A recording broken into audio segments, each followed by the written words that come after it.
আপনি আপনার মাকে গালি দিয়ে দিচ্ছেন, আপনার এত বড় সাহস। হাদিস কি আপনি দেখেন না? সহিহ বুখারীর মধ্যে রাসূল সাল্লাল্লাহু আলাইহি ওয়াসাল্লাম যে হাদিস বলে গেছেন 14.5 বছর পূর্বে, সে হাদিস কোনোদিন মিথ্যা হবে না। আর 3 নম্বরটি হচ্ছে খুব গুরুত্বপূর্ণ, যে বাবা মায়ের জন্য সন্তানের দোয়া। বাবা মায়ের জন্য সন্তানের দোয়া। কোন বাবা মা যদি সন্তানের জন্য যদি দোয়া করে, সে ভালো হোক বা খারাপ হোক, ওই দোয়া খুব দ্রুত আল্লাহর কাছে কবুল হয়ে যায়।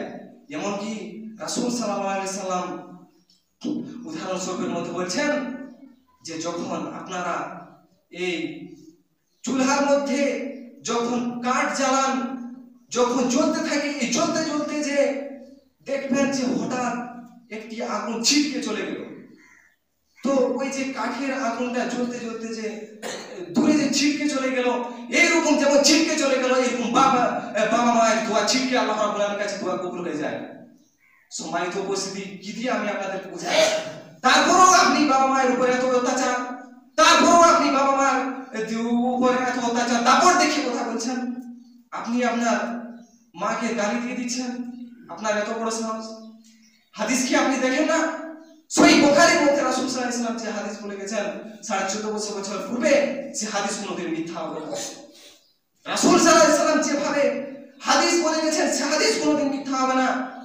তারপরও আপনি একটু ছোটখাটো ঝগড়া হয়েছে, সেজন্য আপনি আপনার মাকে দাপট দেখে কথা বলবেন। হ্যাঁ, আপনি কেন আপনি এই কাজ করলেন, কিসের জন্য? আল্লাহ তাআলা তো নিজেই বলছেন যে আপনার মায়ের কাছে, আপনার গার্জিয়ান কাছে নম্র ভদ্রভাবে আপনাকে কথা বলতে হবে। তারপরও আপনার এত দাপট কয়দিন বাঁচবেন? একদিন তো আপনাকে মরতেই হবে। ধরেন আপনি আপনার বাড়িতে আজকে রাতে আপনার বাড়িতে বাবা মায়ের কাছে ঝগড়া হলো, দাপট দেখিয়ে কথা বললেন, ঝগড়া হলো, গাল দিয়ে দিলেন বাবা মাকে, রাত্রে মৃত্যুবরণ করলেন, তখন আপনার কি হবে বুঝতে পারছেন? সম্মানিত উপস্থিতি, মালাকুল মউত যে বিষয়ে কথা বলছিলাম, মালাকুল মউত, মৃত্যুর স্বাদ আপনাকে গ্রহণ করতেই হবে। অর্থাৎ যেমন পৃথিবীর মধ্যে এমন একটি ভালো কাজ করেছে, যে কাজ করলে পৃথিবীর মধ্যে মানুষ আপনাকে নাম করবে যে না, লোকটা খুব ভালো ছিল, পরেশগার ছিল, সে নম্র ভদ্রভাবে মানুষের সাথে কথাবার্তা চলাফেরা করতো।